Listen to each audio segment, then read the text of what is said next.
la respuesta molecular mayor en función del tiempo. Vemos el grupo de imatinib y vemos que los dos grupos de nilotinib fueron muy superiores, por lo tanto tenemos una respuesta molecular más rápida y más profunda.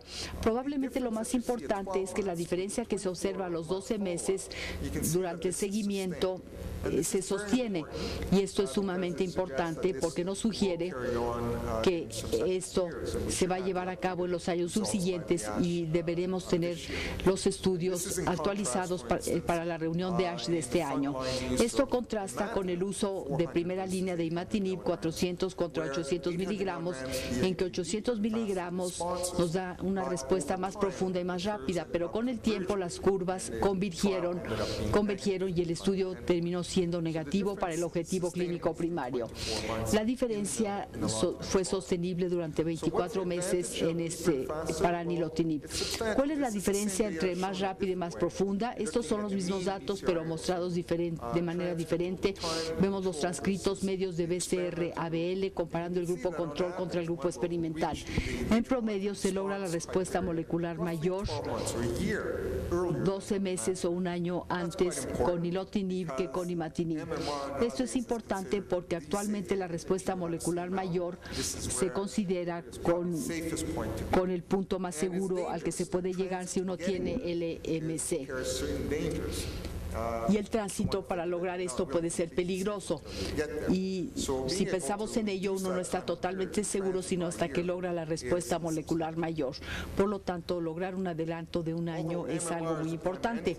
La respuesta molecular mayor es el objetivo clínico primario. Podemos ver que a los 24 meses ya vemos el porcentaje de pacientes con respuestas más profundas. Aquí tenemos las respuestas moleculares mayores y hay diferentes definiciones de ello, ya sea a menos 4 logaritmos, o a 10.000 o menos, o a menos 4.5 logaritmos.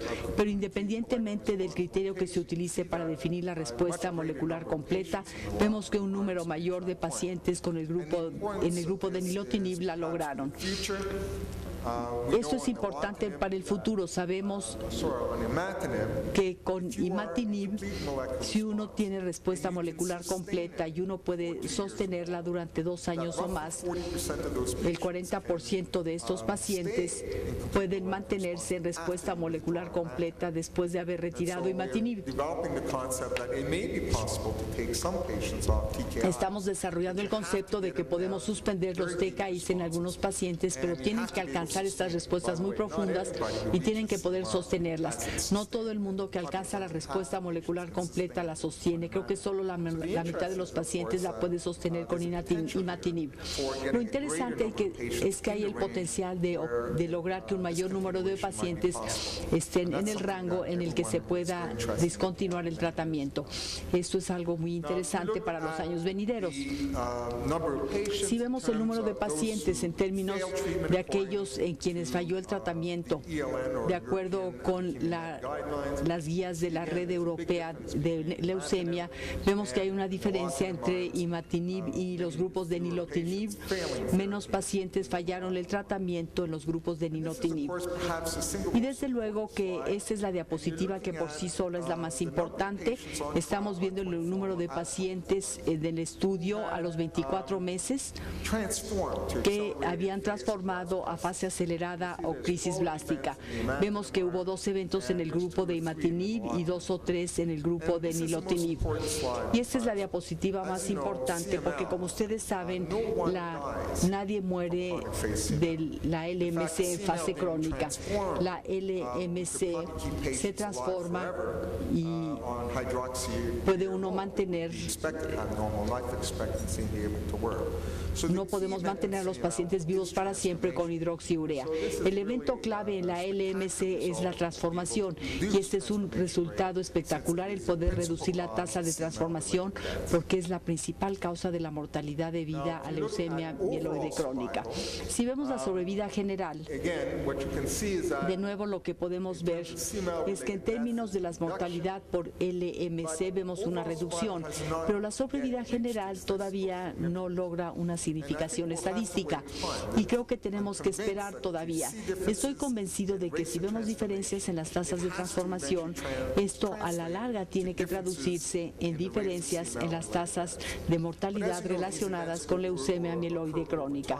Sin embargo, estas muertes que ocurren con el tiempo, pero la tendencia, comparando 24 contra 12 meses, será necesario esperar a 36 y 48 meses, pero predecimos que en algún momento esto debe traducirse en una mejor sobrevida general. Veamos que es la que tenemos para 400 miligramos 2 veces al día. No hay duda del estudio que nilotinib es más efectivo, pero es también tolerado. Esta es una cuestión clave. Creo que uno de los criterios más importantes para ver la tolerancia es el porcentaje de pacientes que se mantienen con el tratamiento. Si vemos las tasas de descontinuación, vemos que para imatinib fue del 33% y del 22 y al 26% para los grupos de nilotinib. La mayor parte de estos pacientes que suspendieron, descontinuaron imatinib son más que los que tuvieron que descontinuar en nilotinib.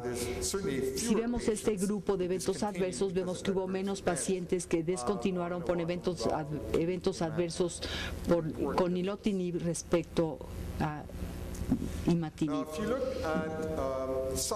Si vemos los efectos secundarios, de nuevo vemos diferencias importantes. Si vemos todos los grados, las complicaciones gastrointestinales, vemos que todas son bastante comunes, particularmente los grados 3 y 4, o incluso las grados 1 y 2 se reducen sustancialmente en el grupo de nilotinib. Lo que sí aumentó son las erupciones cutáneas. Vemos que hay pocas de grado 3 y 4, la mayoría son grado 1 o grado 2. No es raro en los pacientes con nilotinib, pero se puede manejar considerablemente y rara vez la erupción cutánea es una razón para que los pacientes suspendan el tratamiento. Probablemente hubo más cefaleas en el grupo de nilotinib, pero de nuevo esto es bastante marginal. Si vemos lo que ocurre con la toxicidad hematológica en pacientes de diagnóstico reciente, vemos la anemia y la trombocitopenia, donde realmente no hay una diferencia, pero la incidencia de neutropenia de grado 3 y 4 es la mitad de lo que vemos con imatinib. Hay nuevos efectos secundarios con nilotinib que no se vieron con imatinib. Aquí vemos un cierto porcentaje de pacientes que tienen aumento de la glucosa o hiperglucemia. De nuevo, rara vez es un problema de manejar, y algo muy útil que debemos saber acerca del estudio es que la diferencia en la hemoglobina A1C entre los pacientes con imatinib contra nilotinib no existió, no hubo diferencia entre ellos. El impacto global es bastante pequeño, y si vemos la elevación de la bilirrubina total contra el grupo de nilotinib, vemos que es más común y no es raro como prueba diagnóstica ver esta enfermedad. En el estudio tuvieron valores en que se suspendía el tratamiento si la bilirrubina excedía un cierto valor. Muchos colegas estuvimos de acuerdo en que si había elevación aislada de la bilirrubina sin otro tipo de elevaciones, sabemos que esto no ha tenido ninguna consecuencia. Las transaminasas, más frecuentemente con nilotinib, generalmente en las primeras semanas y meses del tratamiento, pero se resuelve con manejo conservador. Igual la lipasa, más frecuentemente elevada, y es interesante que generalmente el punto máximo de elevación de la lipasa es una semana después de haber iniciado el tratamiento, pero la incidencia de pancreatitis fue extremadamente baja, y en el estudio el número de pacientes que tuvieron pancreatitis y tuvieron que descontinuar es inferior al 1%. Es algo que siempre buscamos y encontramos en estas proporciones. Si vemos esta gráfica de Forest, tenemos las comparaciones del fármaco experimental de imatinib y nilotinib vemos que los resultados favorecen en general a nilotinib, con excepción de las manifestaciones cutáneas. Ya mencioné que la mayoría son transitorias y se manejan fácilmente. En términos generales, entonces, vemos resultados impresionantes. Podemos concluir que algo clave del nilotinib es que se tienen respuestas más rápidas y más profundas, menores tasas de transformación, y en términos de tolerancia en general es un fármaco mejor tolerado que imatinib. Pero si vemos otros TKIs, y voy a referirme a un estudio con dasatinib, podemos ver que el diseño es bastante similar. Hay diferencias en los criterios de inclusión.